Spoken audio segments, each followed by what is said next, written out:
jacked up and making stuff. Peace. Hey, good morning, everybody, and welcome to another week of the Meadows and Makers podcast. This is a show where we go into things that can help your life with self-sufficiency and resiliency, and I try to bring on guests that are makers and homesteader type people that are doing their thing to make the world a better place. And today I have a very cool guest that I've been wanting to talk to for a little while. That's been around the Homesteaders Co-op that I've been involved with in natural medicine, and is doing some really cool things with indoor growing. And so we're going to talk about that and get to know her a little better. Her name is Porters, and she lives up in the Great White North, eh?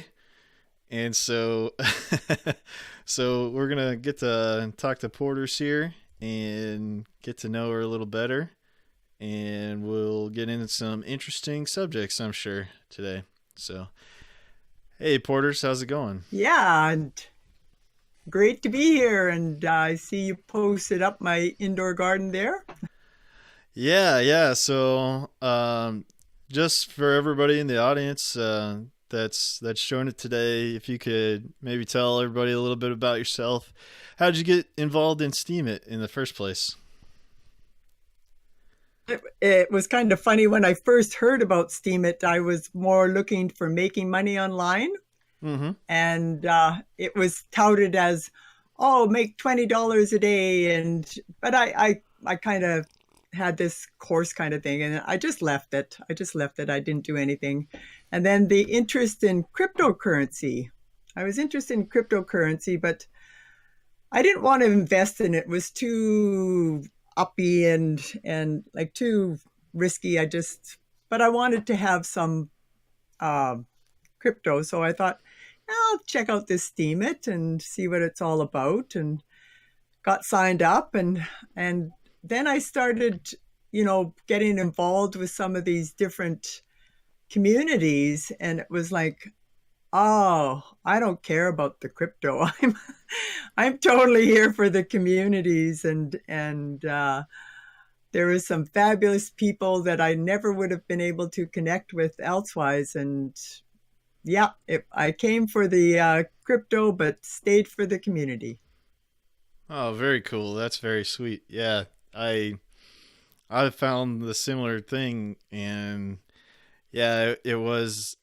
I was into the cryptos early on, and Steemit was one of those things that I did something similar to you. I started, and then I kind of walked away from it for a little while, and then came back. And then once I found out this whole Discord thing, that totally brought it up to like a new level. Like I was able to, get involved in these different groups and get involved with the homesteading group, which is something that I'm very interested in.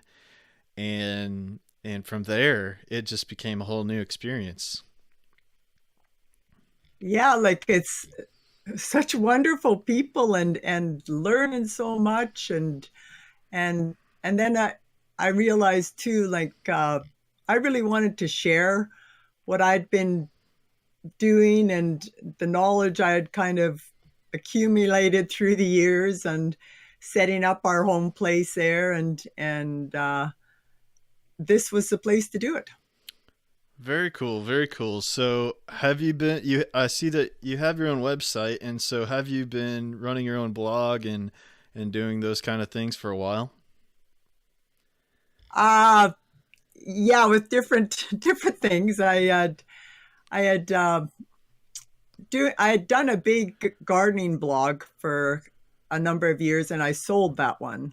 Okay. And that was I was more curating, going out, being like a newscaster of all the different news and everything that was happening on. I was researching all over the web and then sharing it. And I ended up selling that website, and had a Facebook page and everything. And then I got involved with a Dr. Land, who is a tremendous writer and author, and he wanted to have an online writing course. So I set up a website with that and built up another web page, Facebook page, and that for writing. And I always had my gardening website, the gardeningforfoodsecurity.com, more just because I wanted to have an online business, and giving consulting, gardening consulting was kind of the idea, but that's the kind of thing that you do more in person as to online there. So Yeah. I left that website up, but and I'm just starting up my gardening blog again. Okay. When I started the indoor gardening project, and it was like, this is something that folks will really want to know in the, in the future, as I see the climate really changing, and it'll become more and more important to be able to grow inside. So I wanted to start blogging on that and sharing my information about indoor gardening. Yeah. So we were talking a little bit before the show and talking about how we're looking at coming into grand solar minimum and how that can affect the weather on the planet, and how indoor growing is going to be a vital part of the future, and being able to, like you said, have your own food security indoors. So it looks like you have like a sun porch that you converted into your own greenhouse, and it's all inside your house, I guess, huh? Yeah, like I'll tell you the evolution of that sunroom. Yeah. Like I zone two gardening area, so our summers and outdoor growing season is really, really short. Yeah. And in the winter, like the sun won't come over the tree lines. I live in the forest, so the sun doesn't come over the tree lines. So I set up that indoor growing space with a sunroom with its polycarbon. Like, do you want the whole rundown of how it came about? Okay. Yeah. Yeah. Tell me how this all got started. It's quite a story. Well, like I've always wanted to have an attached greenhouse, and that was my thing. My husband wasn't really too keen on it, but he had also been following Martin Armstrong's blog and with his Socrates computer program, and how it was saying that there's going to be cooling trends, and he always has like the solution, and he was saying that people should be learning to grow their own food indoors. So that brought my husband online that, being able to grow indoors would be a good idea. And then we used to have two big south windows on the south wall of our house, and they were like the size of a door, and one of them cracked. Okay. And so my husband said, well, we've got to replace this window. Why don't we just take it right out and make it the entranceway into the sunroom, and make a sunroom? So we started investigating for what's the best material to use for building a sunroom, and we came up with these polycarbon, and they were supposed to have kits and everything that that were supposed to be easy to put up and everything, but the kits were for those that was like half a hoop. I don't know if you've seen those attached to houses. Okay, so it's like part of a dome structure, and you just have ribs that are like half a hoop that go on your house. Yeah, that attach your house. So that their package was this for this half dome thing. Yeah. And they had the video for how to put it up and everything, and oh yeah, it looked real simple there, but we didn't want that. We wanted it custom sizing, and we wanted to put on a we put it on a five. It's a 5-layer polycarbonate roof there that has like the heat reflector on the top, and they use them over in Wow. England a lot for 4-season growing, Oh, and we wanted to use it for 4 seasons, yeah. and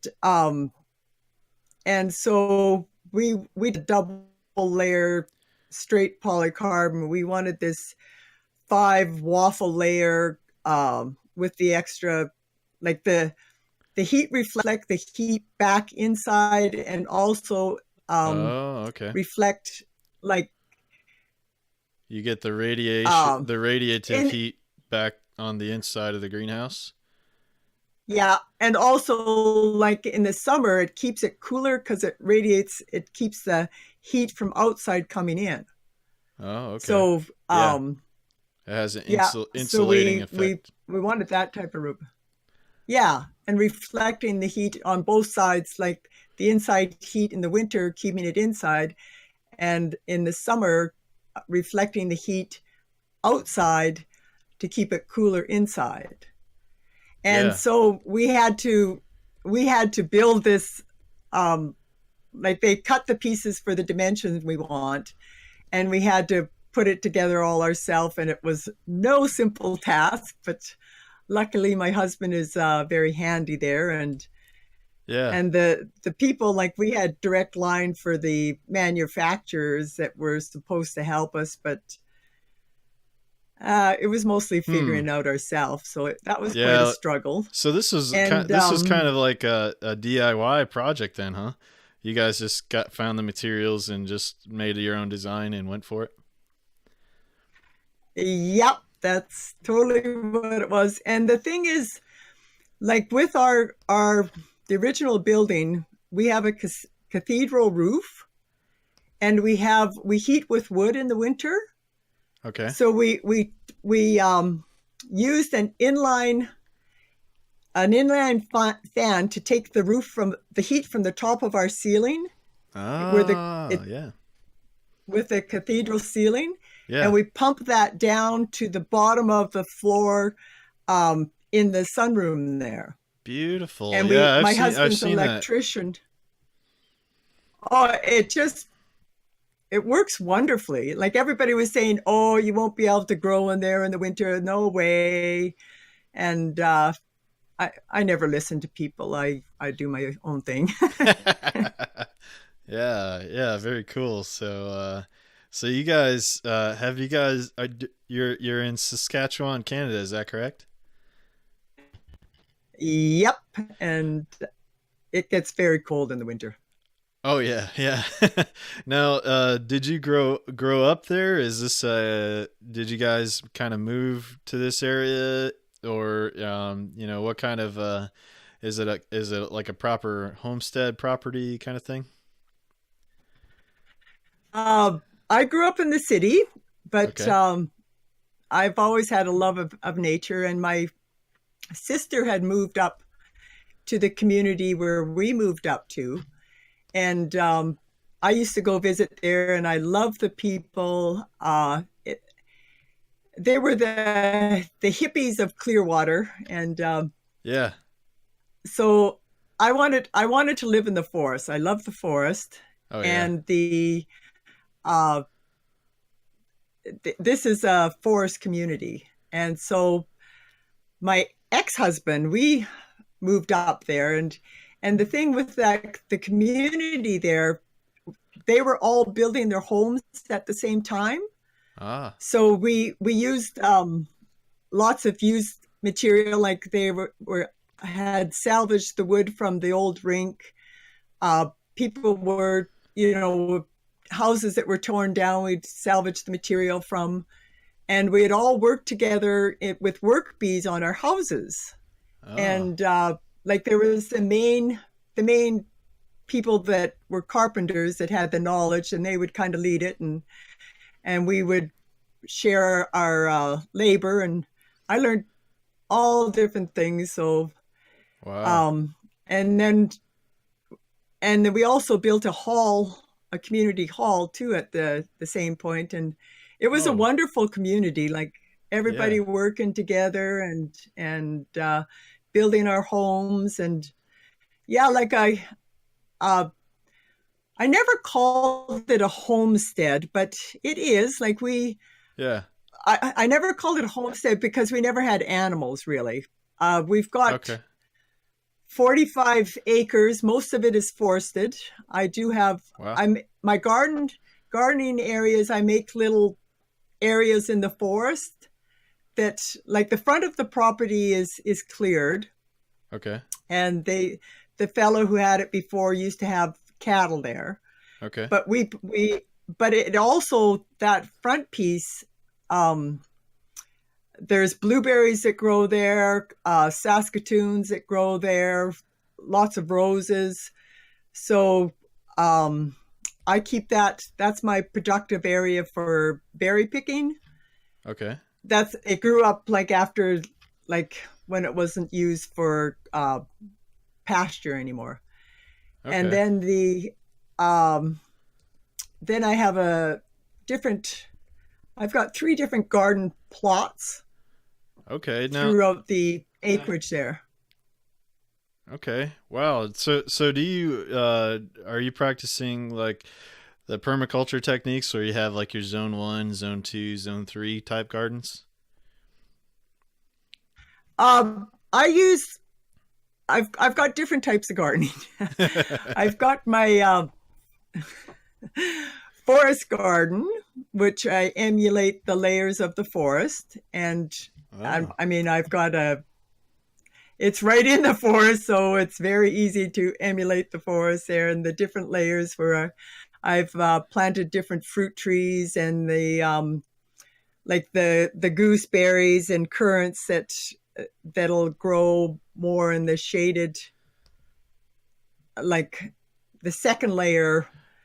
Like, Yeah. we've got the giant evergreens beside the forest, and then I've got my fruit trees, like we've got cherries, apples, plums, and then I've got the currants and gooseberries, um, and haskaps, uh, and the strawberries are a ground cover. Um, I've got chickweed in there, which I like chickweed for a ground cover too. And Wow. then I've Yeah. got that's my forest garden Yeah. part. I Yeah. did a Yeah. lasagna garden, Wow. which is my covered garden. Uh huh. Like I I used to grow coniferous seedlings for reforestation, and we had a greenhouse business growing Okay. trees for reforestation. We had a government contract, Yeah, yeah, and they do that up in Canada, right? They have whole teams of like young adults or like 21-ish year olds or whatever just go plant trees for the summer or something like that. yep, that's totally how I paid for my our land. There was tree planting. I Oh wow. that the people in our community were tree planters, like had the owner of the tree company business, and so it was the people in the community. We'd go planting trees for the summer Uh-huh. and make our living that way, and it was just like family out camping in the forest, planting trees, and lots of Yeah. music. It was wonderful. Wow, yeah, that sounds like a lot of fun. It was, and it was good money. And as I say, it paid for my land, paid for my material and building. And another thing that we had is we had matching grants. The government, because it's up north, Yeah. they gave matching grants for building. So up to a certain amount, like Huh. they would if you put in so much money, and like I built a porch and a downstairs bedroom and that on the house, and the um they would match whatever you put into it to a certain amount.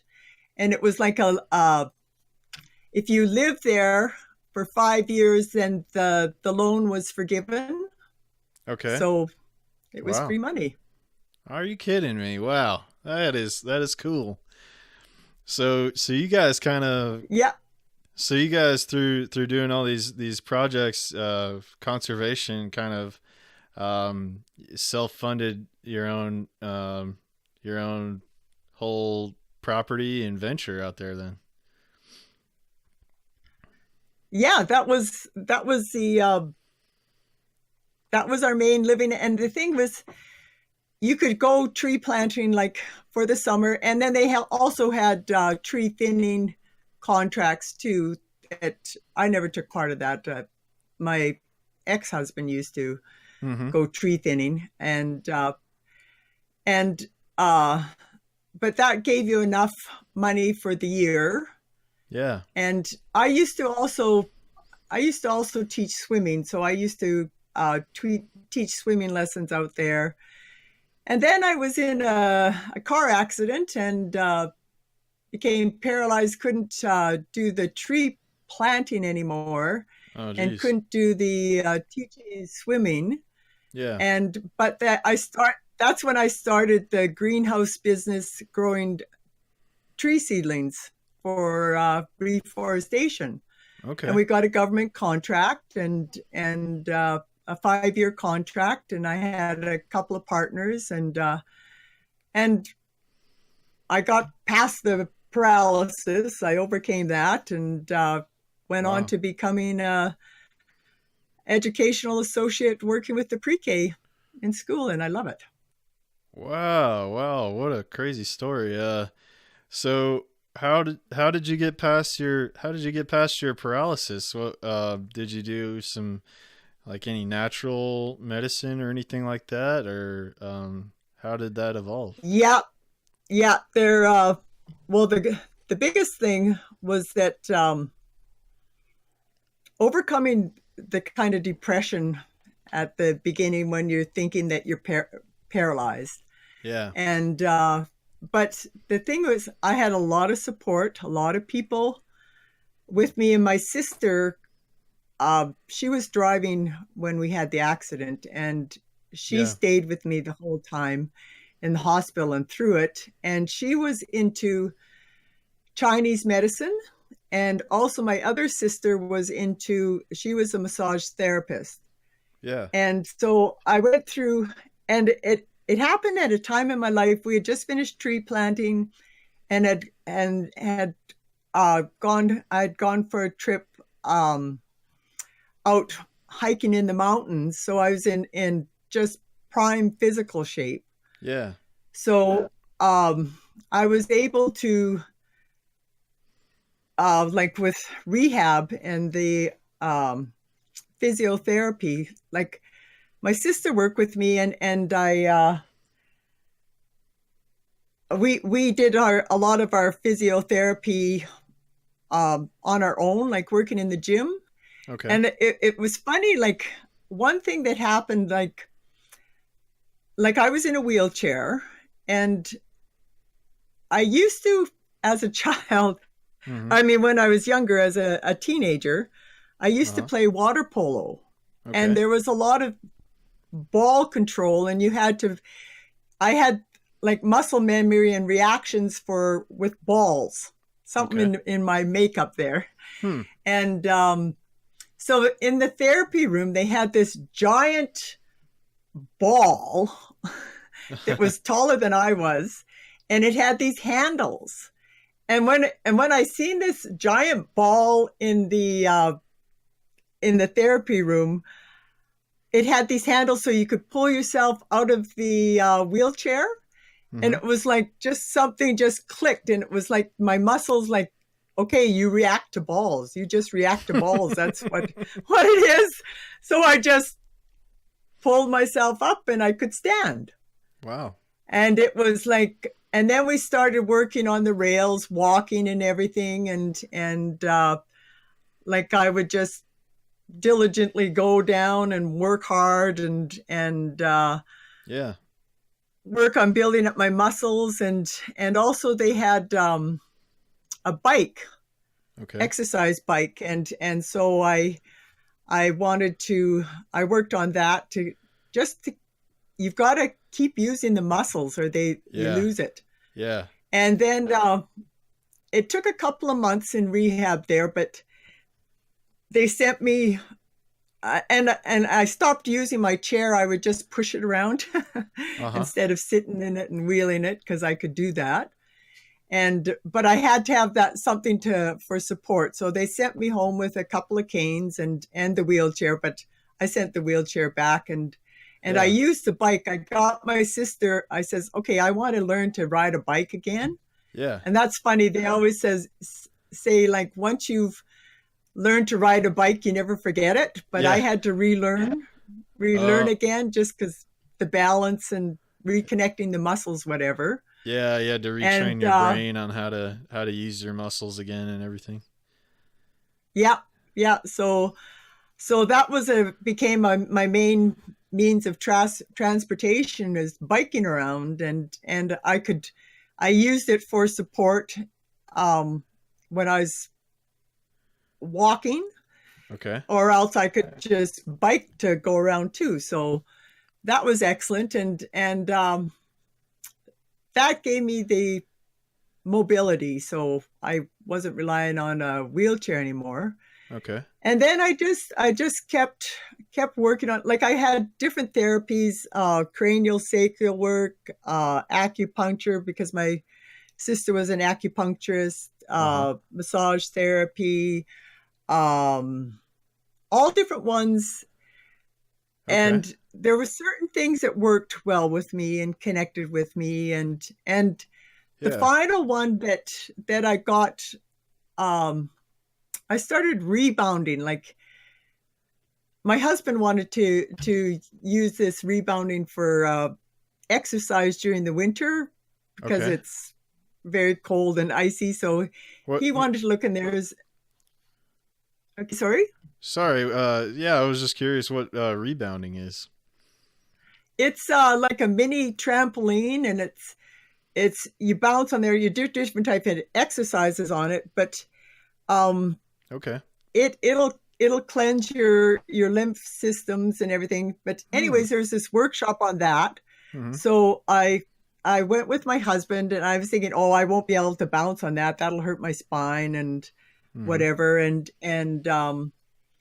but she also had those exercise balls, so I'd bounce on there and everything. And she Mm-hmm. did the whole workshop working through where you work with sit bouncing and then stand bouncing, and there was a bar you could have Mm-hmm. if you needed it, but I didn't. But I found that rebounding, like, my left side was left weak, Okay. and the right side was compensating more for that.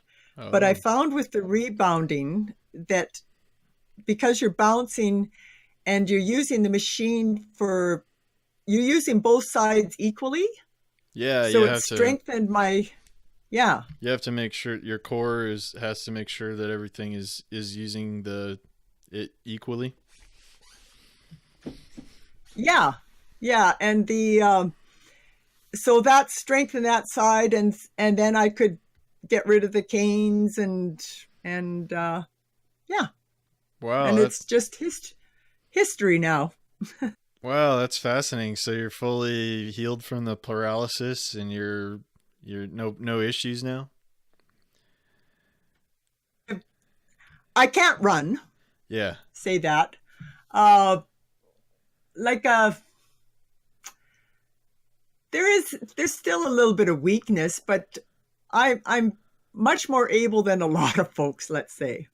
Yeah. Wow, that's fascinating. So, do you think it was mainly that kind of you said it was like getting over the depression was like your first step. Do you think that's like a majority of what helped you heal was just flipping a switch in your mind to say that you can tackle it, you can conquer it? Yeah, actually, like it was putting me into a really dark space, Yeah. and it's that depression that is crippling. Right. But it was the fact that I'd known some people that had back injuries, spinal cord injuries, and they were walking. Yeah. And so that gave me the incentive that, yeah, I can too. And like, I don't make a very good patient, so I don't always listen to the doctors. Yeah. And that I had the support. I'm right there with you. I don't like doctors, and yeah, I do a lot of my own research. So it's like, what do you guys know? You guys don't know anything. Yeah, and I'm gonna do what works for me. And this sister there working with me, and having people coming in and visit. Like, hospitals are horrible places to be. Oh yeah. That is depressing in itself. So to have people stopping in and visiting and supporting me that way made a huge difference. And like, I'm always there like to advocate for people that don't have the support, because I just know the world of difference it makes if you've got some support to help you through different issues. Yeah, no kidding. So you guys kind of found yourselves, like, I guess a lot of people would describe what you have in that community around you as like an intentional community now. So that kind of just evolved from people in the area that were around that area. They all kind of like-minded individuals.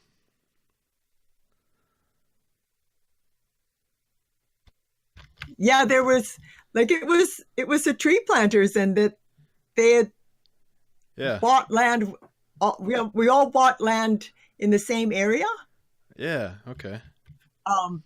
So it's a physical community. We all bought land there, and we would camp together in the tree planting camps. Yeah. So, and also we built the community halls, and like, there was a lot of musicians, and we'd have lots of music stuff, and yeah, it was just like-minded people for sure. So is the community still all those people still around in your community? Is it still a very, very vibrant community? Well, there is a change that came about. Okay. That after, like, we're working with each other, helping build our houses and everything, and our community hall burnt down, so that was out. But oh geez. And then like, actually, when the government started giving the money and it brought more money into the community, yeah, people didn't rely on each other the same. Oh, okay. So we kind of pulled into our own separate worlds a little bit. Okay. But like, we still come together, like when they tried to bring the nuclear power plants up here. Okay. And we gather together for that. And forestry, like, they're trying to log. The area around us is in the forest lease. Okay. Area. So we like national forest property or something like that. Well, forest lease is with the logging companies. Oh, okay. Gotcha. We pull together working to conserve the forest around us, but it doesn't, like, the medias in that, they don't pay much attention to you. It's kind of sad that the forestry companies are kind of raping the landscape. Yeah. So that's very similar to what I want to get started on my own, is getting a little intentional community kind of thing going, and like teaching workshops and things that could be beneficial for people. And so, yeah, hearing about how you guys got started and all that is really cool. I think it's having the community gathering area and all that is a really integral part of keeping you know something alive. Like I was thinking about maybe even building like these like a pavilion and maybe some kind of auditorium or something like that, so that people can get together and do music and just general gathering area for people. Well, you know what came about, like, because there are so many musicians up there. Mm-hmm. Um, Also, what came about, the tree planting companies, the owners of the tree planting companies, they also create music festival, and they do a permaculture demonstration gardens. They did the straw bale building gardens. They um, they have 4 different music festivals up there on the Ness Creek site, and they also built um, have started building a building for different projects, um, the Jack Milligan Center, and they that's for all different things, like music things, art things. They have Okay. really connected with the different art communities there. They have different workshops, like music workshops. They had wood carving. They bought in wood carvers from South America. Uh, it's Wow. international things coming on. So like really that, like the community is very vibrant there, involved with the Ness Creek site. It's not so much with our local uh, Clearwater area, and Okay. but the Ness Creek, and I'm looking to connect the at Sage Scrub at Homesteaders Co-op. Yeah. Mm-hmm. Like he wants to share his knowledge of how he set up the Homesteaders Co-op, Yeah. for, like mostly for homesteaders and that. He would love to do that with a music and artistic community, and the Ness Creek Society or community is just perfect for that. So I've Hmm. got like I'm friends with the founder of the Ness Creek Society, but I've got the phone number for this other one who's more the mover and shaker that really gets things done. So Yeah. I would really like to connect those two, get those two connected. Oh yeah, very cool. Yeah, as soon as I learned about what Sage Scrub was building with the Homesteaders Co-op, I was on board. I think I saw one of his posts, and maybe he was talking about it in the Global Homesteaders Collective server.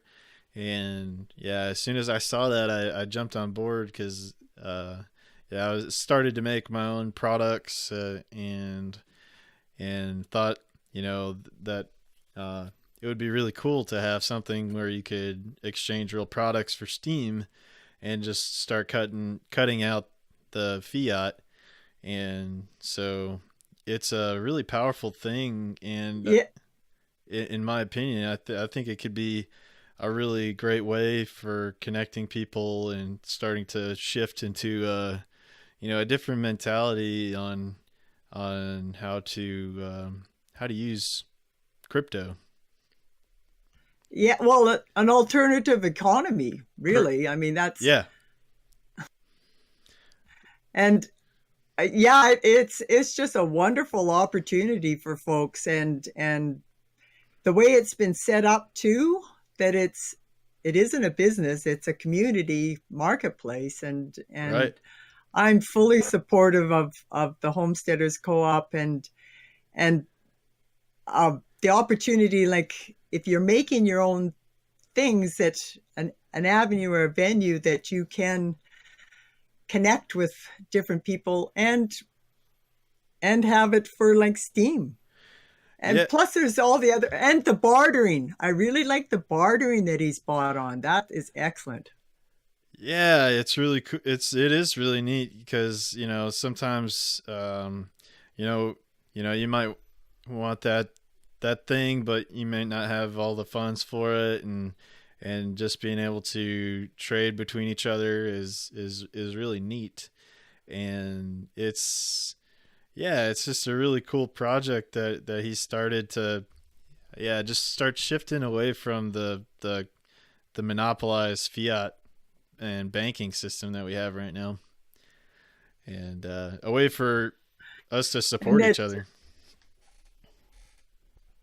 yeah, and that there's no middleman in there taking fees and making it difficult for people to make a living from their goods that they've produced, and the proceeds goes right to the vendors, and there's no taking of fees or anything, Yeah. and it's just because it's connected with the Steemit blog to the Homesteaders Co-op blog there, that it gives people a chance to really get to know the vendors too.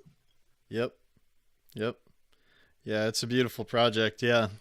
Yeah, so you've gotten involved with them and the natural medicine group. I think I've seen you around with river flows and the whole natural medicine group a lot. And Yeah, I'm an administrator now with the natural medicine, but with the natural medicine community too, that's making it more of a community effort there. And I really like there where you can come in and like people are sharing whatever knowledge they've got with alternative medicines, and nothing's censored or criticized or anything. That people share, and if you've got a problem or want to know something about it, there's always someone on Discord there that'll help you out. oh, very cool, very cool. Yeah. Yeah, I'm such a big proponent of trying to find a natural cure for these things, because I believe that, you know, God put us here, and all these things, all these plants and everything that are in our environment have grown and evolved with us. And so they all have, and in fact, a lot of the plants and how they derive the pharmaceuticals come from components that they find in plants. And so, you know, um, Yeah, that like the natural medicine, they're having a challenge coming up for this next week with 3 different herbs. okay, And one of the herbs is valerian. okay, And valerian, that's where, from the valerian plant, that's where they make Valium ah, from for. yeah, And I totally like, I use the roots of the valerian for when I get too wired or anything, then I make a tincture out of that, and it just calms me down, and I yeah. can get some sleep then. If I've been getting too wired, it's very relaxing. Wow, very cool. Yeah, if you have a link to that challenge or anything, if you want to drop in the chat, that you're welcome to do that. So if let's go back to your indoor growing and talk about that a little bit. The post that you sent me is I was reading through it, and you were talking about several of your lessons learned, and if you want to, maybe talk about some of these lessons learned that you've had from your indoor growing experience. I'm guessing this was your first season to really go for growing inside.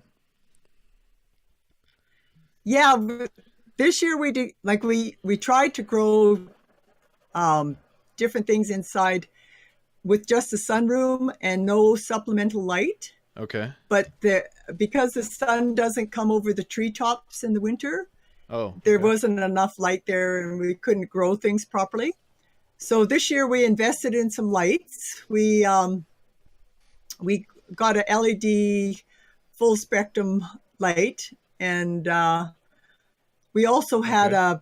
a high, high sodium light that we're growing a couple of cannabis plants this year because they just became legal in Canada. Okay, yeah, So we've got a couple of.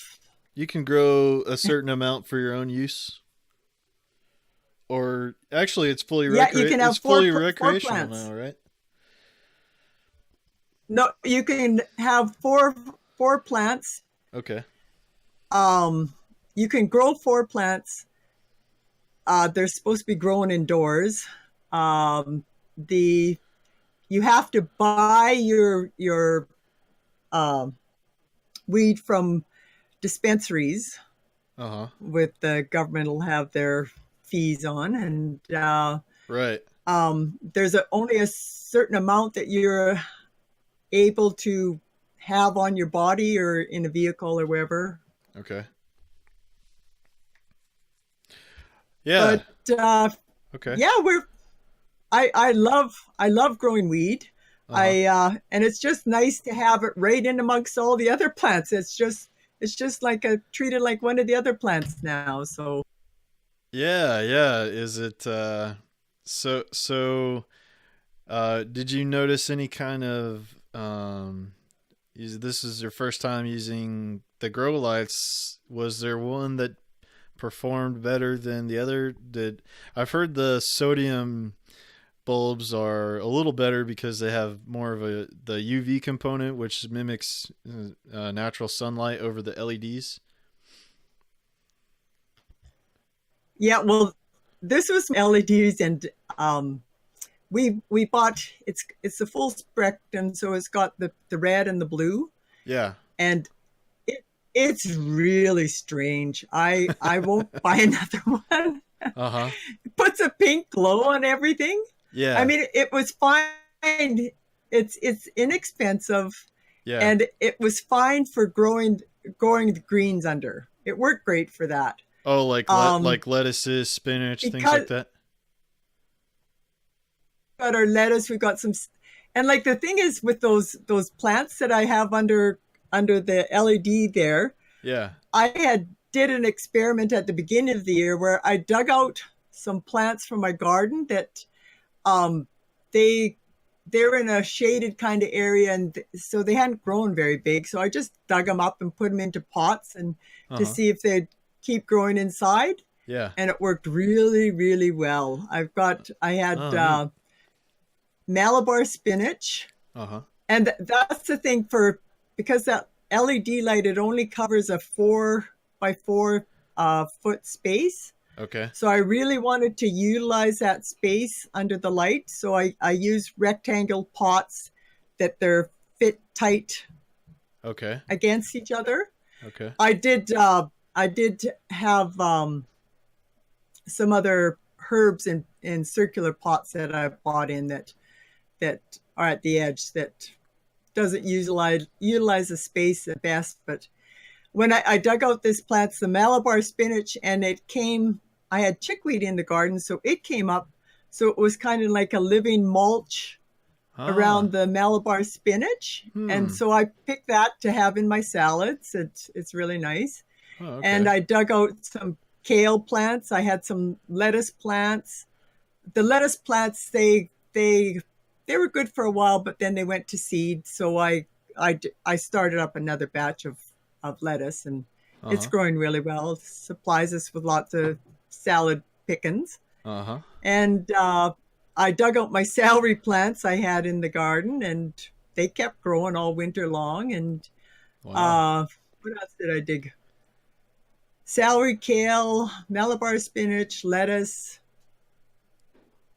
That's what I dug out of the garden. And then I seeded some arugula and lettuce and basil. Oh, and I dug out some parsley plants too. Okay. That were at the edge of the garden. Like, they have a very long tap root, so they don't really like to get dug out, but they were at the edge, so I didn't have to disturb them much. I could just pop them into a pot. And okay. So, but yeah, like, we're going to buy one more light because there's one more corner that we don't have light on, and we want to fully utilize the whole area. Okay. And so there was the Like that high sodium one we had, that was an older light, and they've got newer, more efficient ones now.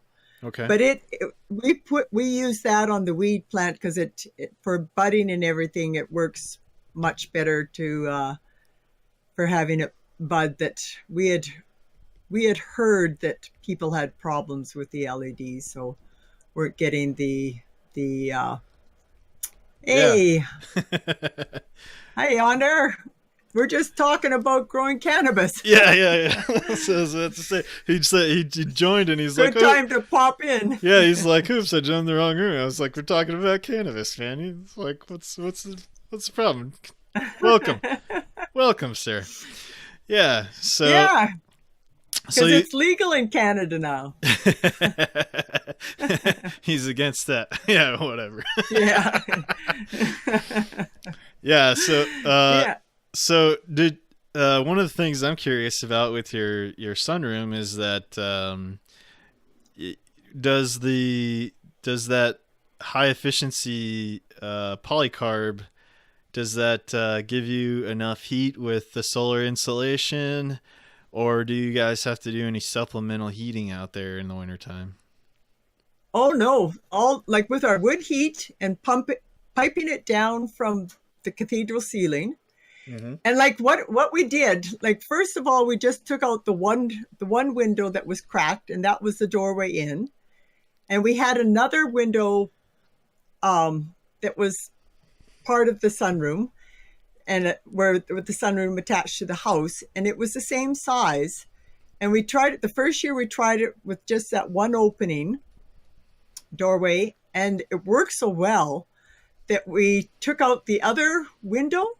So it's like two openings, and just that the circulation of the air, Okay. the natural flow, Yeah. and with piping the heat from the ceiling, the cathedral ceiling, down to the floor, like we had it set on a thermostat, but it wasn't even piping in because So- the temperatures, the natural flow just kept it warm enough. Oh, no way. So, okay, so you have these I guess they're like little DC, are they like DC fans or something like that No, they're called inline fans. Okay. And they like, so we've got a Yeah. big pipe that goes up to the top of the ceiling, Yeah. and then there's a fan at the bottom that fits into that pipe and draws the air from the top of the ceiling to the bottom of the floor in the sunroom. Oh, okay. And we've got like, it's on a thermostat, so when the temperature in the room drops below a certain temperature, that fan will kick in to pull some more heat in.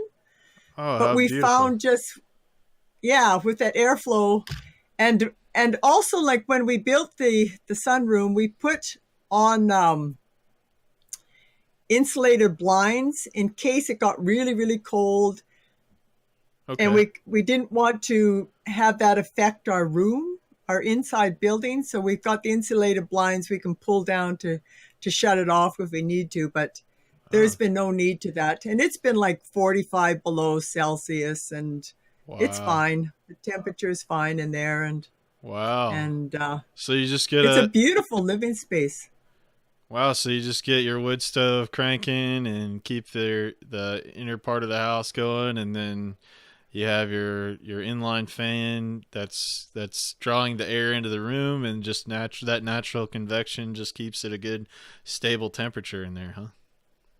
Yeah, it's lovely. And in the summertime, like we've got two windows on the sunroom for airflow.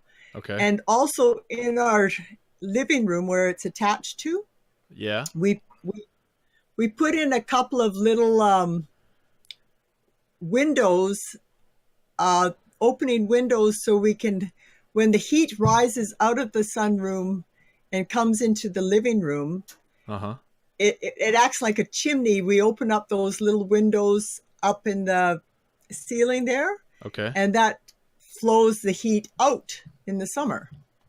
Okay, so those windows are just open to the outside, or they go into the house? Is that what you're saying? They're part of the house opening to the inside, but they're up high in the up Yeah. in the higher part of the ceiling there.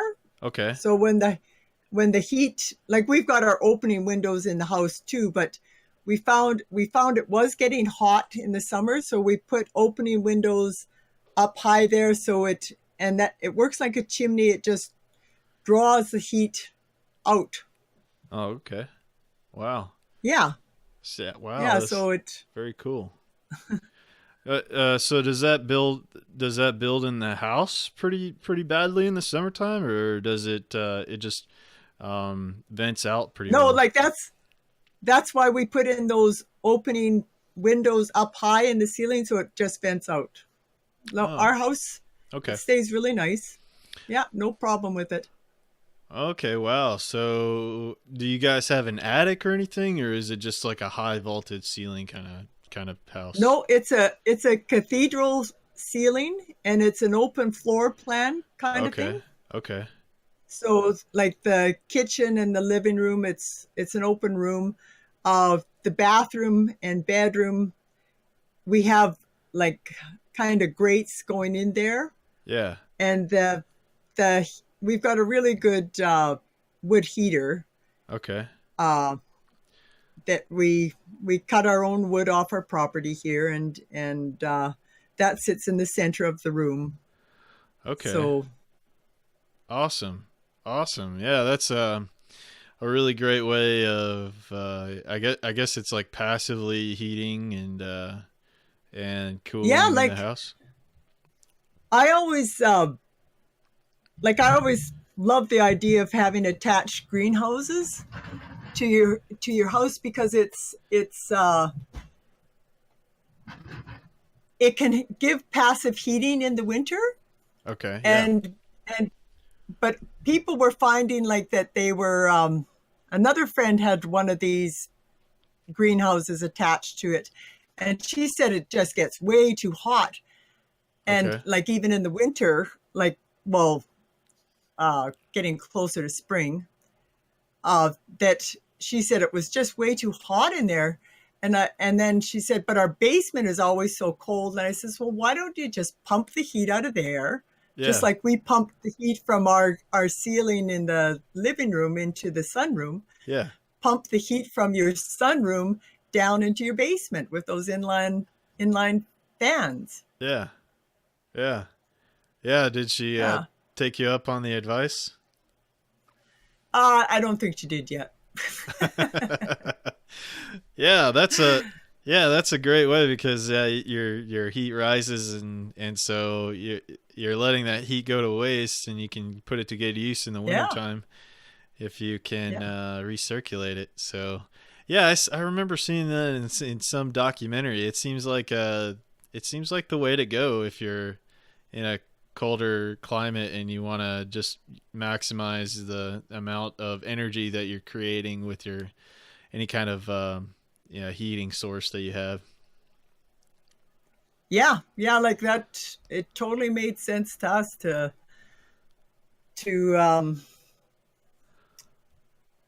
To go in that reuse our direction. heat. And Yeah. like we don't get that much sunlight in the wintertime, again, because the sun doesn't come over the treetops, but the um, people that do, it's a great way for passive solar heating. Yeah, yeah, very cool. So one of the other things that you have in this article here is your pests, and it you're Yeah. you're talking about how you have to really watch the pests and how they get started, and you have to like uh, nip those guys in the bud, and you have to be cool as spiders, I guess, huh? Oh yeah, I love my spiders. I totally love my spiders. But that's the biggest thing, like when you're growing inside, is pests and bugs. But the thing is, the best for anything is constant vigilance and checking over your crops and watching for, if they're starting to dry out, are the leaves starting to yellow? So you catch problems really early, and then you can deal with them.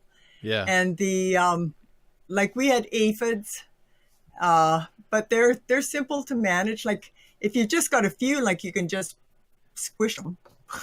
Yeah. But then because the stuff indoors is in pots, I Right. just rinse them off under the shower, and like that's how I take care of my aphids outside. I just hose them off Okay, or with dunk just them like in the water and a hard really blast. Yeah. high stream of water, you just blast them off of there.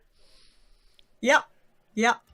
And yellow sticky cards are great for capturing any flying insects, and the spiders are wonderful catching the making their little webs in there, and they catch all the aphids and Yeah. whatever you've got there. Well, I might need to use that. I just started an experimental aquaponics system, and I did have an aphid infestation on some of my lettuce that was growing in there. And the aphids bring the ants, apparently, I guess, because the ants eat the excrement from the aphids, is what I've been told. And Yeah, so, they'll actually farm the ants. They actually farm them. They take them and they'll put them all onto one spot so they can farm them, milk them no, from there. no way. Yeah, you betcha. Yeah, so I noticed that, and I mean, in my aquaponics system, you can't really put in any kind of you don't want to intervene and put anything into your system that's not going to be organic. So so I just noticed some ladybugs out there. So nature seems to be taking over and helping out a little bit, but somebody also, Robbie just said spiders, bees, ladybugs. So I guess I need to go find me some spiders and put them in my greenhouse too. And Your greenhouse is outside. It's not attached to your house or anything. yeah, correct. So I have a little plot in the city of Huntsville, and I have a small backyard in my house in the city, and I'm transitioning to a property like a 4.5 acre property, and I set up this greenhouse as a I'm planning to tear it all down, put it in a trailer, and move it out to my property. And it's a caterpillar tunnel style greenhouse that I built. It's just a 10 foot by 20 foot, and I've been learning from Curtis Stone, who's a urban farmer up in Kelowna, British Columbia, and Okay. that's how they do their market gardening. Is they set up and they do their season extension. Is they build these caterpillar tunnel greenhouses, and they set them up and tear them down, and they can move them to different plots and different stuff like that. So Ah, um, cool. yeah, so I'm just experimenting with that this year in northern Alabama to see how well it's going to work. And yeah, it's a really simple way of creating your own greenhouse, and you can take it up and move it somewhere else if you need to. And so All right. just learning those techniques Like and you things. you have to deal more with heat in the greenhouses down there, hey? Yeah, exactly. So the winters are fairly mild, and but they do get pretty cold, and like toward January, February, pretty cold. But it doesn't get real cold. It might get down into the 20s. But that's about as cold as it's really gonna get. I mean, I don't think it's ever reached like zero or anything, and No. so or below zero ever. So so it's really mild, and so don't really need very much for a greenhouse down here. And so during the winter, I'll have the plastic that'll cover the whole thing, and then during the summer, I'll put like I'll put a shade cloth over the Ah, greenhouse, and yeah. it'll pretty much be open. It'll just be under a shade cloth. So um Yeah. Yeah. so Different conditions for each one, eh? yeah, definitely. Yeah, definitely.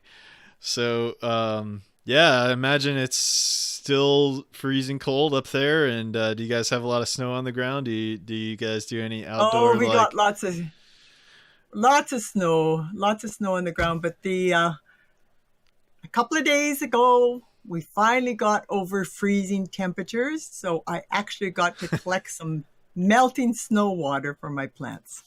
Oh, I couldn't nice. believe how Yeah. excited I was to collect melting snow.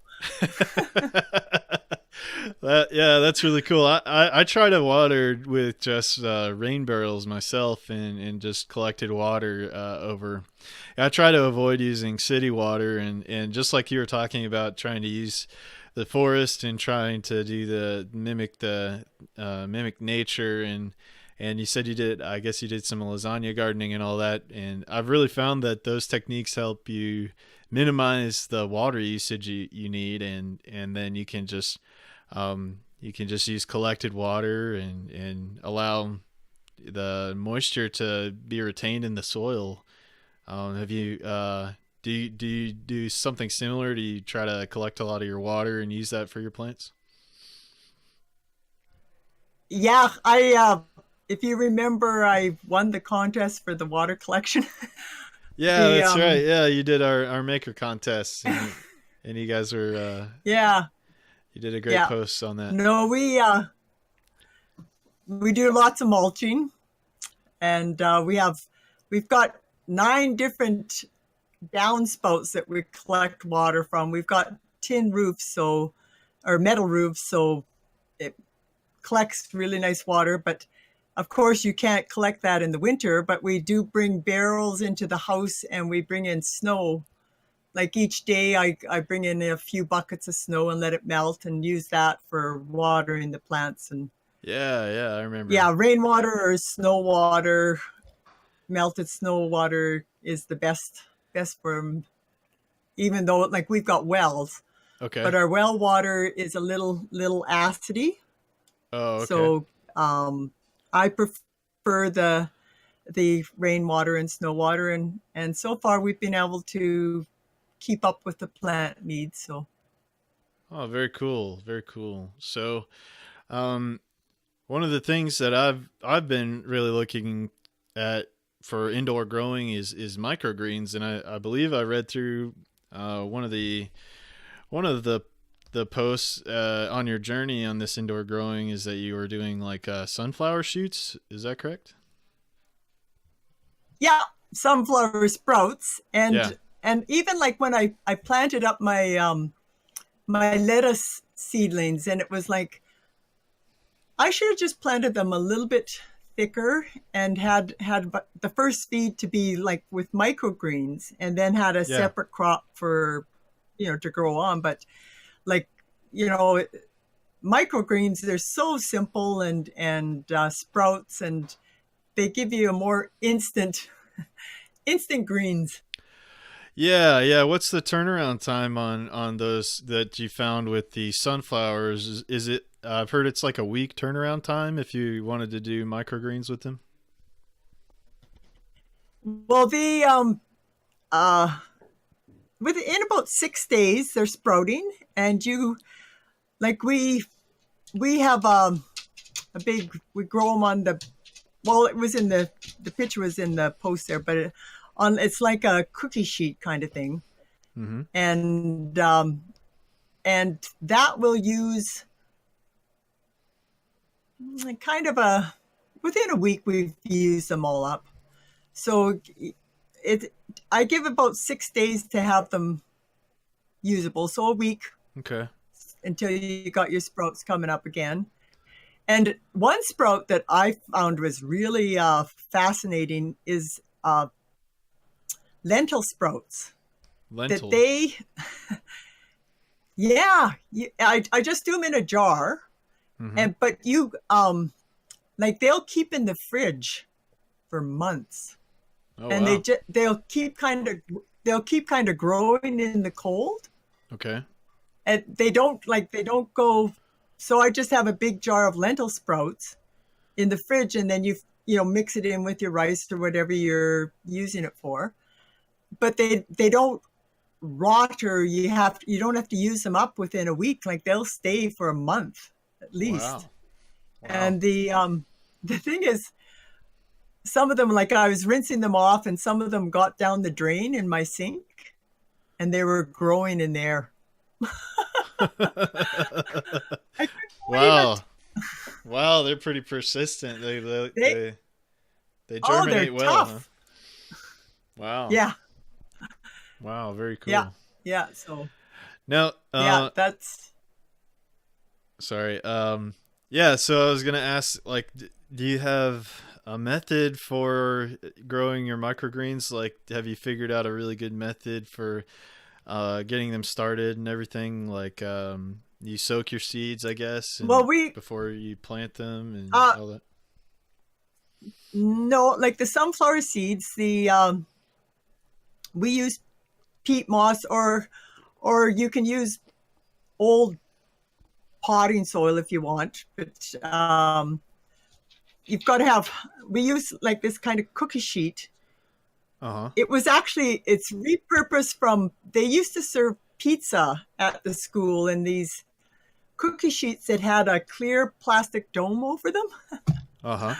Perfect for sprouting. So I collected a bunch of those, and so you put your layer of soil or seed starting soil, old potting soil. We use peat, and then we've got like 8 dump trucks full of well-aged manure. So we use that for making our own soil and for seeding our sprouts and that too. So and so where do you get that? Just put them in there. Sorry, Our neighbor just bought 8 truckloads of like 12-year-old manure. And the thing, it came up with clover, so it's like a double manure. Because if you're going to do green manuring, you would seed clover in the fall or whatever, and then you turn it in because it fixes the nitrogen. So this manure came up with clover, so it's like a double manure. It's beautiful soil to work with, and we so we make all our own potting soil for growing inside, and for like all our garden beds, because where we live it's very sandy.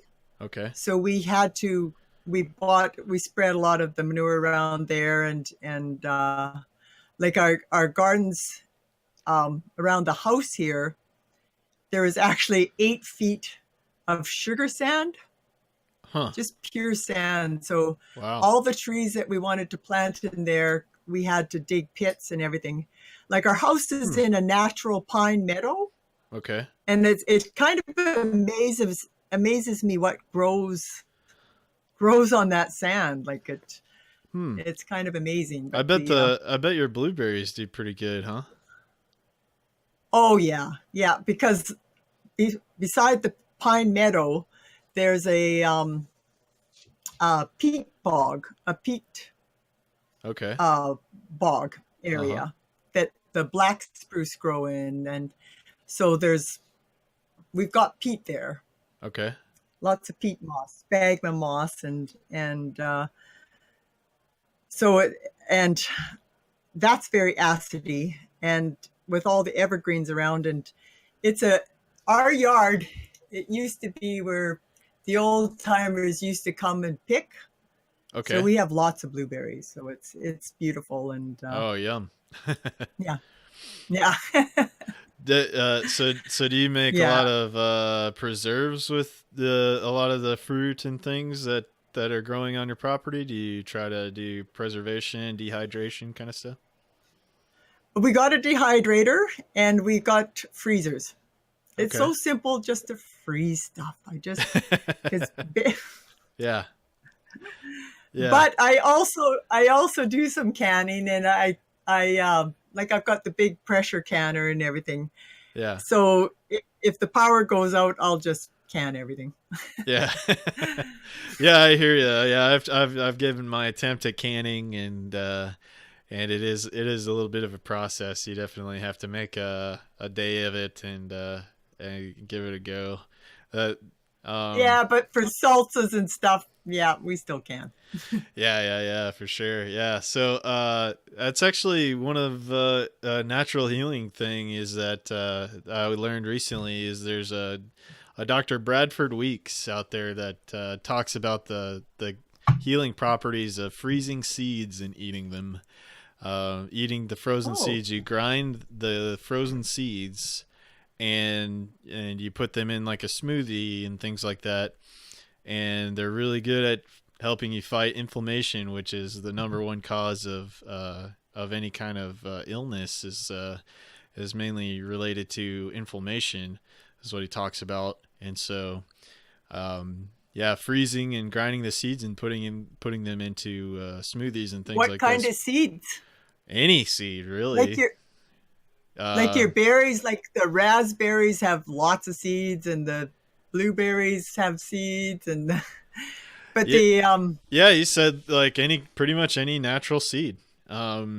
Yeah, okay, if you freeze them and grind them up, he says you need to freeze them because once you do any grinding process on like at room temperature, then you are destroying the molecular compounds in the seeds. But when they're frozen, those molecular compounds stay intact more. You're essentially like killing the good parts of the seeds if you're doing the grinding process. If it gets too hot, and so to save that, it's um, you grind them as they're frozen. So yeah, saving seeds that and makes sense. We used to grind our flour. We had a Vitamix with the grinder, uh-huh. like the grain grinder tube part, and they always said freeze your wheat before you grind it Yeah, because of that heat buildup yeah. that it destroys the The help. enzymes or whatever. Yeah, the enzymes. Yeah, yeah. So Dynamic Green TK has a question for you. He says, what makes the water more acidic, nitrates or phosphorus? If you know. Okay, I don't know nitrates or phosphorus, but the our water is acidic because of All the the pine needles and everything. yeah, yeah, and it's that flows through into the ground and the peat and everything, so it's just very acidic. Ah, okay. So the peat is acidic. I didn't know that. Yep, peat's very acidic. Okay, Yeah. okay. Oh, yeah, that's like the yeah, my blueberry plants. I try to harvest the pine needles in the area, and then I also use coffee grounds. I've poured my coffee grounds on over the blueberries to help them out. I've heard that that can be helpful. Yeah, yeah. And where the manure is more alkaline, so that Okay. helps in our gardens for balance. That might be that the nitrates, oh, that's nitrogen in the manure Yeah. is Yeah. more alkaline, but don't quote me on that. Yeah. Yeah. I hear you. Yeah. So you guys have you don't have any animals. You don't keep any animals or anything. Just strictly all your gardens. Is there enough? Are you producing enough food for you guys to rely solely on the food that you're growing, or is it a certain percentage?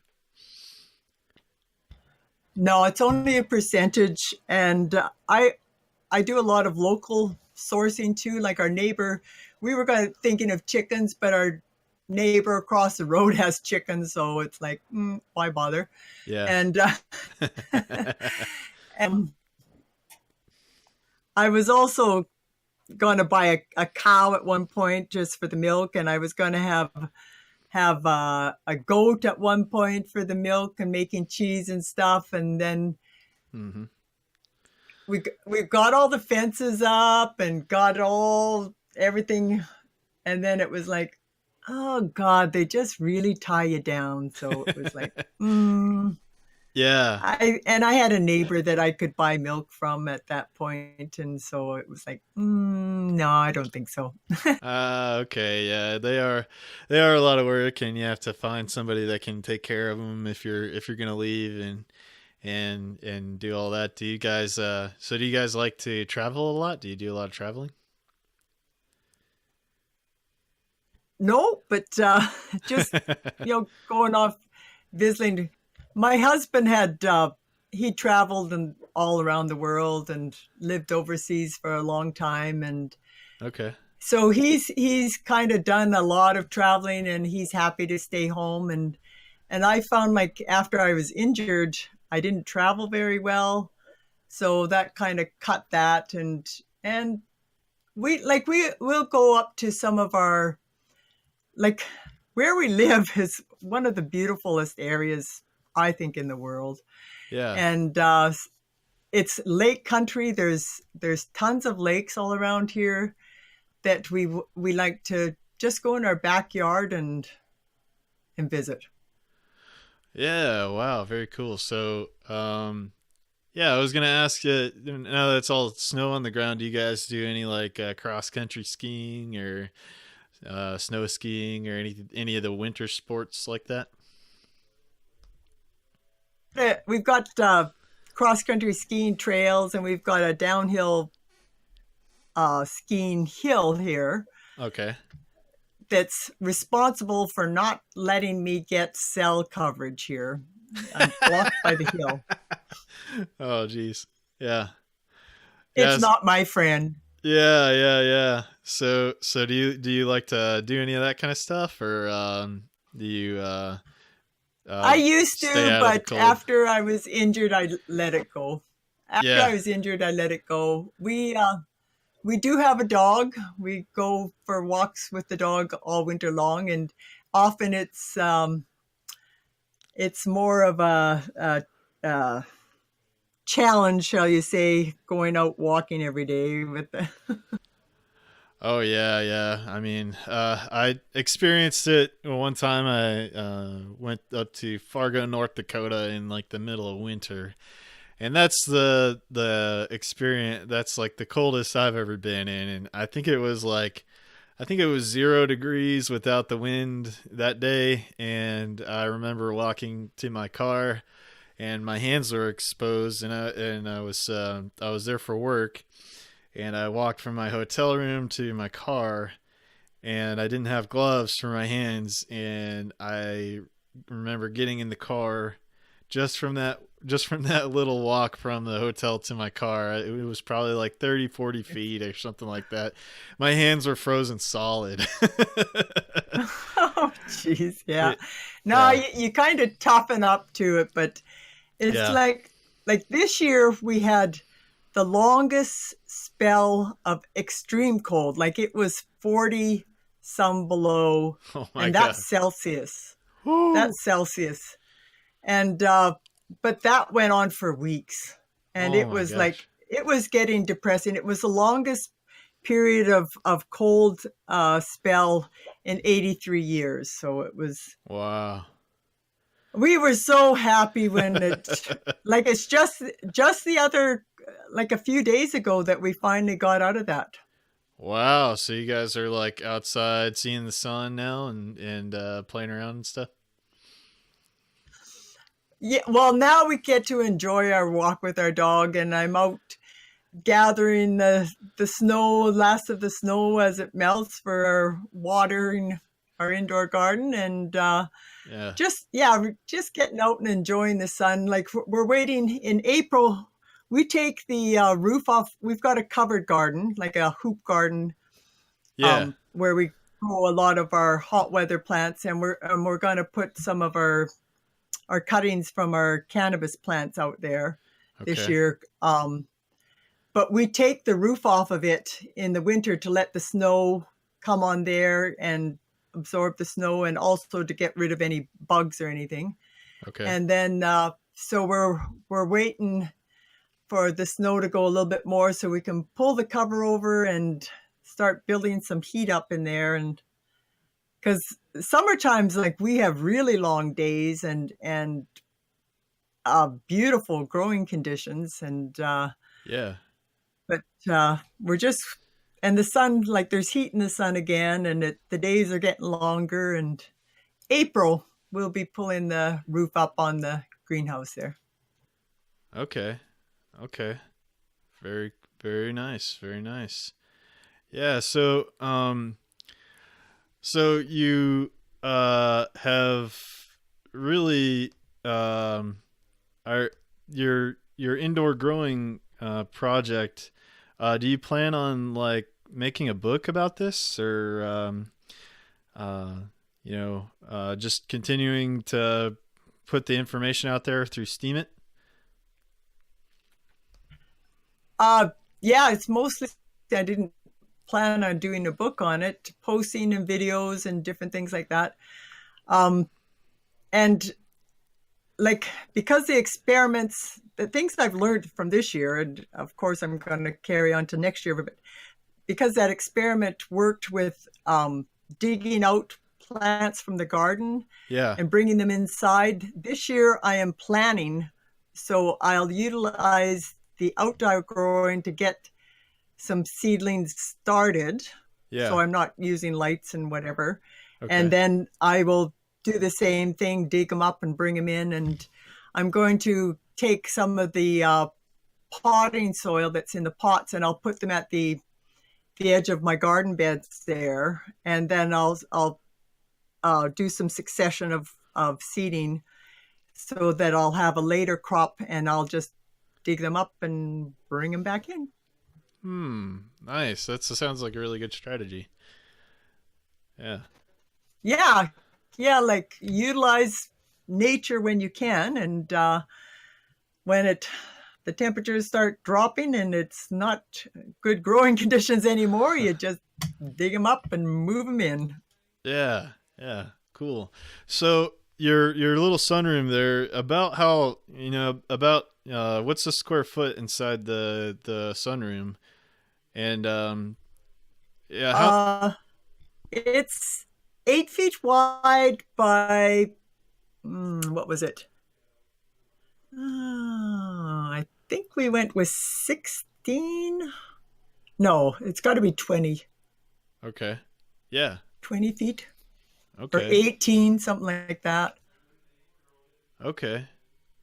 So, with the amount of food that you're growing inside, do you think that you could maintain a diet through the winter time, and maybe rely on that area for, I guess it's just you and your husband? Yeah, it's just me and my husband now. My son is married and lives in Saskatchewan, and Okay. I've got a granddaughter there. But it's me and my husband, and that supplies our greens. I'm going to I want to, next year I want to grow some, like, cucumbers, and probably have them in the hanging pots. Okay. And like the cool breeze are little cucumbers that grow well in pots. I want to have some bush zucchinis, because I found those were ones that I ended up buying from the store, because I like with my basil, I love pesto pasta, but we went on the keto diet, so we took our carbs out of our diet, and so I use zoodles now instead of noodles, and I just really enjoy cucumbers too. What are zoodles? Is it zucchini squash, I guess? Yeah, zucchini, squash. You can use a spirilla to turn them into noodles, or you can just chop them into noodle size pieces and fry them up with some onions and put your pesto on, and it's super delicious. Awesome. Yeah. So, Those are a couple more that plants that I want to include, and like we can grow anything we can grow outside and just preserve, put away, put up for the winter. We'll do that, and and that's more for our fresh food, yeah. our fresh greens, and that. So I've got enough there with the pesto pickings and for salads. Like pretty much every day, the Malabar spinach is a nice indoor plant to grow because it's productive and doesn't use a lot of space. And finding plants that are productive is the thing too. That for the amount of space they use, you want to have productive plants. Yeah, you were talking about that. So the sodium lights, what's the difference in this, like the amount of light per area that you get with the sodium lights versus the LEDs? Do you have more area with the LEDs versus the sodium lights, or is it vice versa? Well, we've got a 500 watt of the sodium, and the LED is actually 1,000 watt. Really? But yeah, I don't think we had to have that high, but we did. Yeah. Yeah, I went full out on it. Yeah. So, like we have lots of power there, like plugins and everything, so we can run whatever we want. Still, the cost you have to consider, and the 500 watt, like it's because we never grew the cannabis under the LEDs. It was just by hearsay that doesn't grow as good. Yeah. And because we had this high sodium light, Yeah. we bought that up and put it in when they legalized cannabis, and it was like, hey, we can grow some plants right here along with our other ones, and it's no big deal. And our neighbor had some cuttings that we got, and in that picture of the garden, those plants at the back are our cannabis plants. Okay. Gotcha. Yeah, so I'm also looking at one of the posts here. I see you got a little cat, and you have you have like a tray or something that you have your plants in. You have like some different types of greens in there, and it's just like it looks like a little tray. It was a light stand. That's what we had bought. Because I always start my own seedlings in the spring. Yeah. For putting out in the garden, and before we set up, like when we set up the sunroom, and we realized, like the salesman who sold us this sunroom, I said, okay, I want to be able to grow my food year round. I want to make sure there's enough light in there, because the south windows we had before had a tint in them, and like on the house. And when I tried to grow stuff there, it just stretches. And he says, oh, yeah, for sure you'll be able to grow stuff there. But then after we bought the package, and he said, well, you have the outer layer has to have a tint in it to stop it from deteriorating. The polycarbon deteriorates with the UV rays. Okay. And to have the life, so the tint, I realized the tint cuts the UV. Yeah. Okay. Yeah. So then I realized that I cannot grow like my seedlings in the sunroom, even when we have the light in the summer. The things still stretch. So although I did realize what plants will I grow with less light. The my onions were fine. The parsley was fine, and arugula actually Okay. did well without light supplement in there with the Okay. lower light. And also my fig tree. I used to have a fig tree, Uh-huh. and it produced fruit, and without any supplemental light or anything. And it's really weird. Like it would be in February that it just starts putting out little figs. It doesn't flower, it just starts growing figs. Wow. So Neat. yeah, it was pretty cool. But Yeah. so we had to buy a light stand because we had to supplement with light Yeah. for my seedlings to start it there. And so I would start my seedlings inside, and then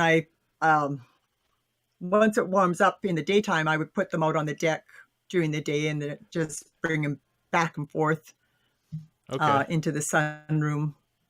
But I had the lights to get them started there, and for days when it was too cold or cloudy that you couldn't put them outside, I'd put the lights on them. So because we wanted to use all that area in there for greens and everything, I put some my basils under there, my lettuce, I've got some Malabar spinach under there too. Okay. And those are just the fluorescent grow lights. Okay. Okay. Gotcha. Oh, well, very cool. Yeah. So, what was the most challenging part of building this whole thing? Like, was it the mounting of the panels and all that? Like, what was the most challenging part of the project? Well, my husband's an electrician. That was such a bonus. Yeah. Trying to get the power into that would have been a real hassle. Yeah. And we had another panel.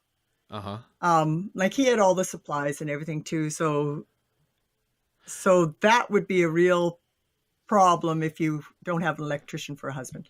Yeah. Getting the electricity in. Yeah. Dynamic Green TK said, husband being an electrician is key. Yeah. So he had to wire another panel off of your main panel for the sunroom to put all the different power and outlets that you're going to need out there. Yeah, and also we plug in that inland fan. Oh, okay. Plugs into there. Yeah.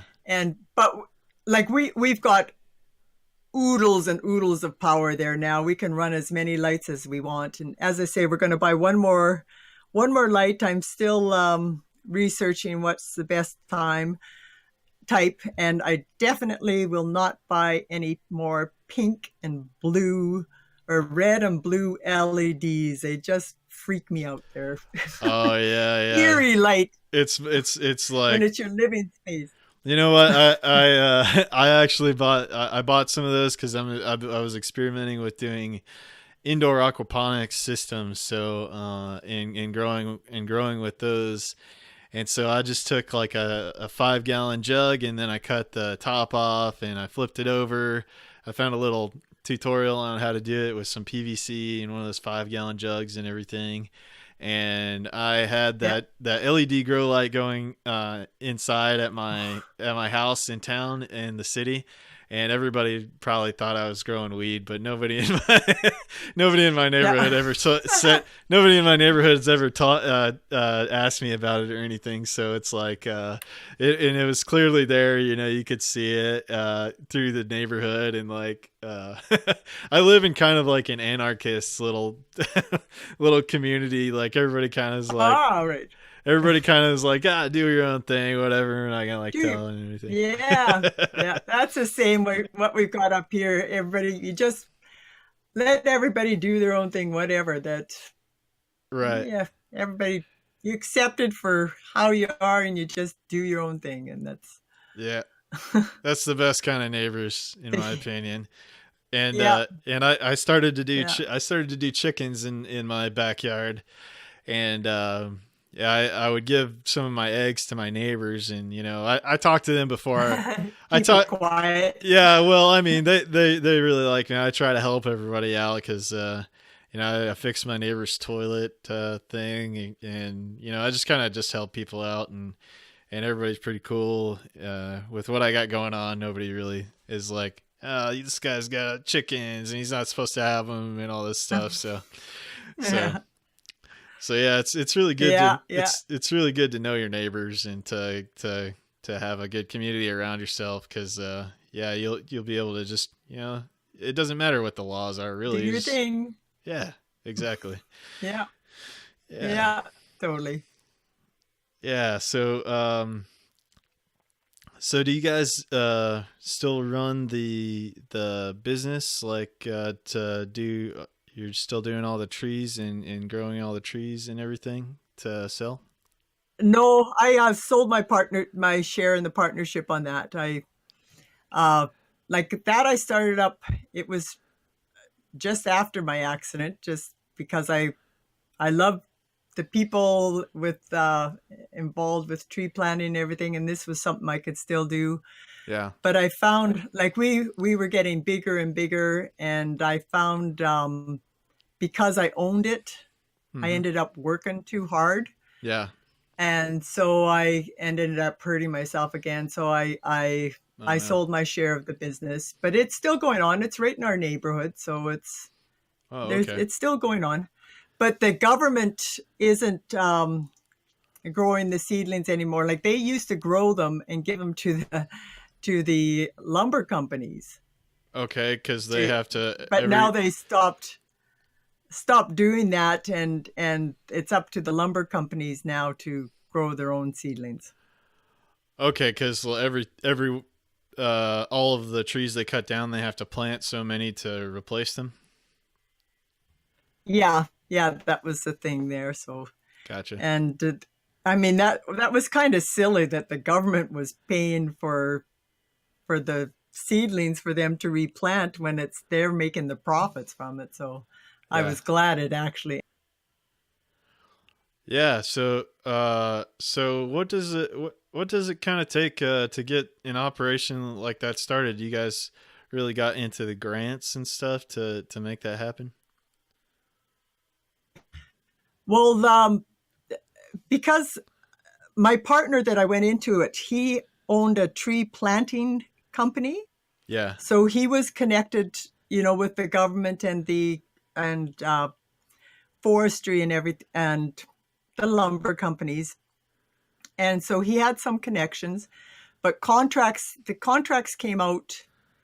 Uh, this was a new contract, and so and it was growing the coniferous seedlings, and it was a 5-year contract. And Yeah. so what we did, we set up um, a, a demonstration greenhouse that we could do it, and Yeah. we also grew other tree seedlings at that point for woodlot owners. So because we weren't going to set up something, like we needed something in place to show the government that we could do it, but had we needed to make some sales for our efforts. So we grew different seedlings for woodlot owners. Yeah. And well, the reason we could do that is to set up that initial greenhouse is because I got a settlement from my car accident. Oh, okay. So that gave us the funds to set up that initial greenhouse. Okay. And then they had the government guys coming around and checking, to see about your setup, and they liked ours, and because my partner had connections, Yeah. they've already had been working with him. They knew he was reliable and everything. Then we got the contract, and Went from money there. was growing on trees. Yeah, yeah, literally. That's cool. Nice. Yeah, I really am interested in getting a nursery or something like that started myself, and one thing that I've had a really difficult time and I've attempted is to try to propagate my trees and getting them to root properly. Do you have any like did you guys do any of that, and or did you just started everything from seeds? Well, I've done some propagation of tree seedings, like my fig tree. I took cuttings of uh, the the Nanking cherries, different cherry trees. The willows, of course, they're really, really easy to propagate. Uh-huh. Willows and dogwood are totally easy. You just take a stick and pop them in the ground. Yeah, because willows create their own like rooting hormone, right? Yeah, yeah, you can use it for rooting hormone for sure. Okay. Yeah. Yonder is asking where I live. I live up Yeah. in Saskatchewan, up by the Prince Albert National Park. If you Google that, that's what my backyard looks like. Yeah, so you guys I guess you see a lot of wildlife around there. Do you have like the moose and the elk and all that come through your neighborhood here and there? Oh yeah, totally. We're in bear country, Yeah. and every day, like when down our lane, there's lots of rabbits, of course, and there's been deer walking down our lane every day. When if there's fresh snow, you'll see their fresh tracks, and we've got coyotes. You hear the coyotes howling at night, and wolves and cougars, and Wow. oh You've seen some mountain lions? yeah. I haven't seen the cougar. I did see a lynx Okay.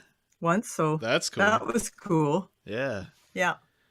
Wild. Yeah. It was kind of strange because they don't usually come out, and it was just in the uh,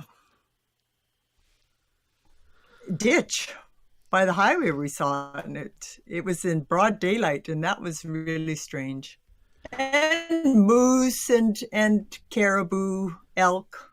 You hear the elks bugling. That's kind of cool. Yeah. Yeah.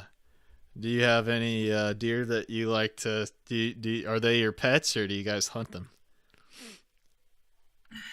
My husband used to hunt them. Yeah. He doesn't hunt anymore. But yeah, like this is we live in Métis country, and it's a lot for subsistence living.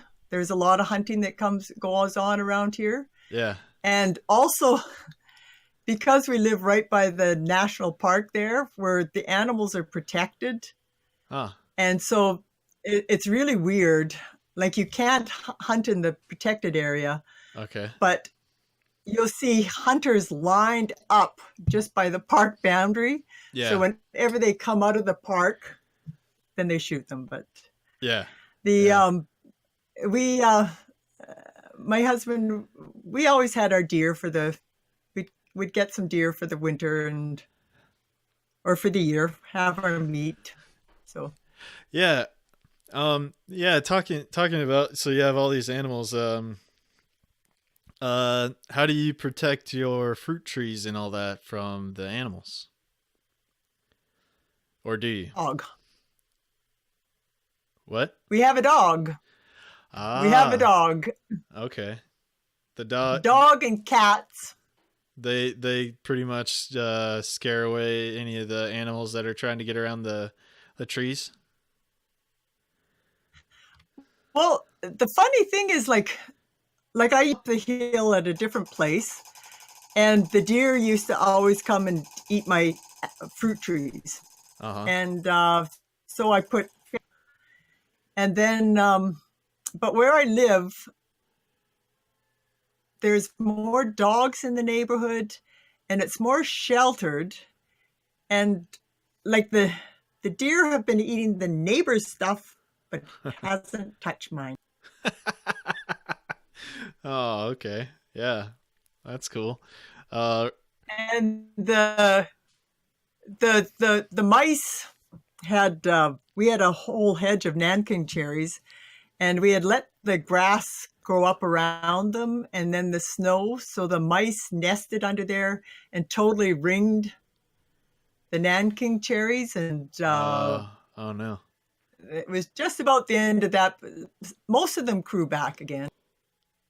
Oh, cool. I didn't know the mice would devastate that bed.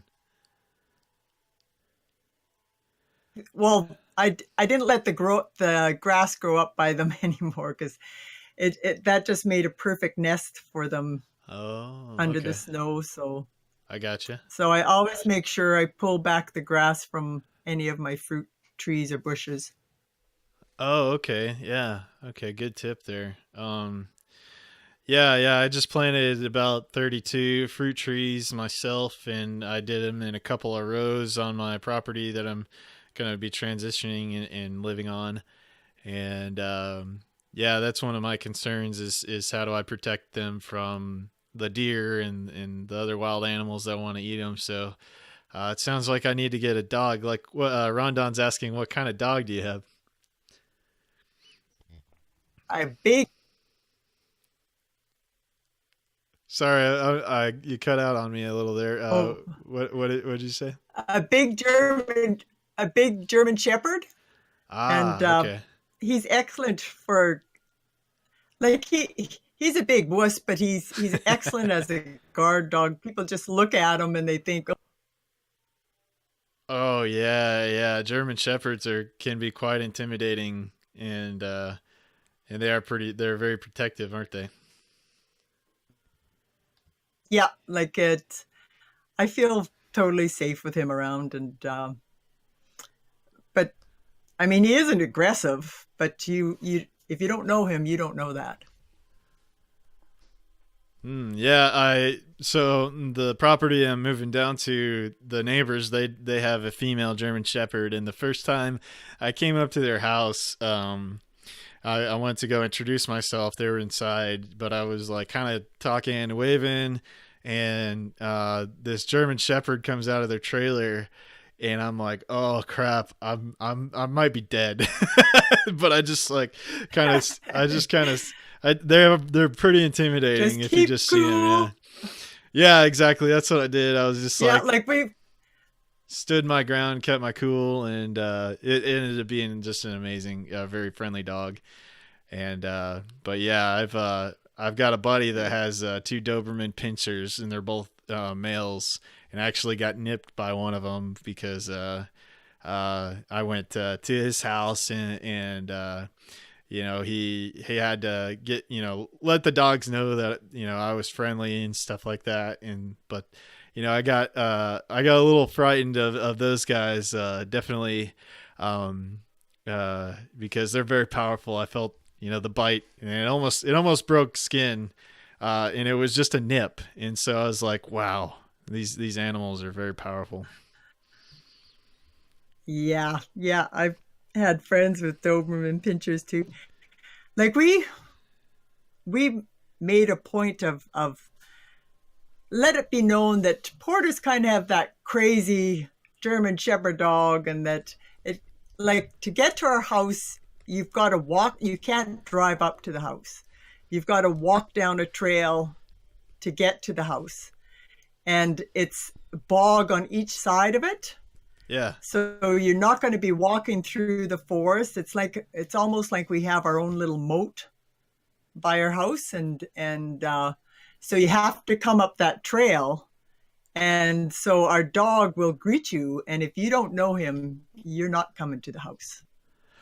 Yeah, that's something that I've read. I've studied. I'm a little bit of a prepper, and that's one thing that I've studied. I bought a book from a guy that wrote about the economic collapse in Argentina, and one of the things that he recommended, especially if you're out in the country, was to get yourself a good guard dog, and so he said that most people are deterred by anyone that is any kind of dog. It didn't even matter what kind of dog you have, but just to have a good guard dog is really important, especially if there's like some kind of collapse scenario or something like that. But and I've always wanted a dog.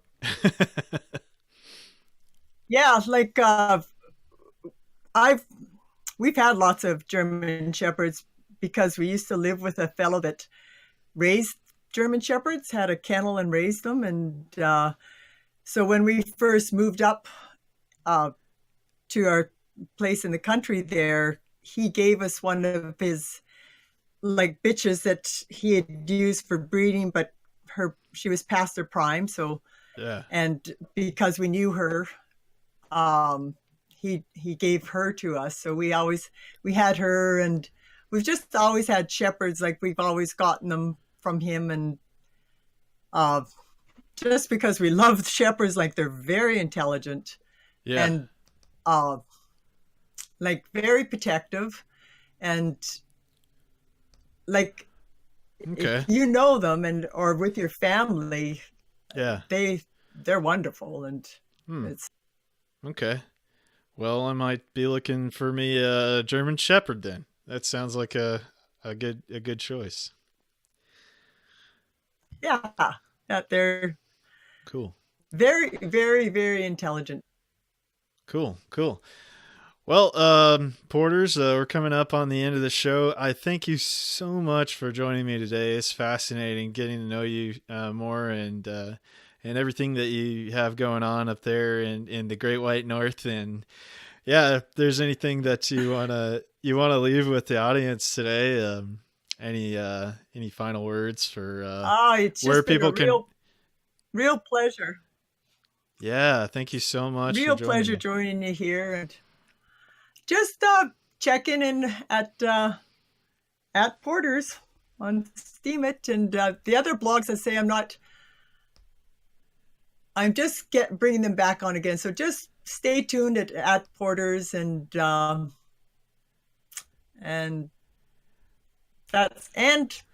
through the Homesteaders Co-op and Natural Medicine channels, I'm always hanging out there. All right, beautiful. So yeah, thanks again, and yeah, I hope you have a wonderful day, and thank you everybody that's been in the audience to listen to the show today. We got Clayboyne, we got Dynamic Green TK, we got Peachy Mod, I got Rondon, and we got Soundwaves Photon and Space Stace. And then I saw that Robbie Olson was here. We had John Udire here. And really appreciate you guys hanging out for the show. We'll be back next week for another episode and another interview with some really cool Steemians doing cool stuff. And thank you again, Porters. And thanks so much, Making Stuff. Wonderful program. Yeah, thank you so much. Yeah, that's the goal is to just share with people how they can become more self-reliant and maybe and lead towards a more positive future. So that's my goal, and just to share the information and get it out there and hopefully inspire some people to start moving in that direction. So yeah, thank you again, and stay tuned for Crimson Cloud Steam Waves Saturday on the MSP Waves. And she's got really great information on all things Steemit, and I always learn something very valuable when I sit and listen to her show. So it's a must listen in my opinion. So stay tuned for that, and I'm gonna play you guys out with Awake by Divine and Junk Feathers. And we'll catch you next week on the MSP Waves. Thanks again.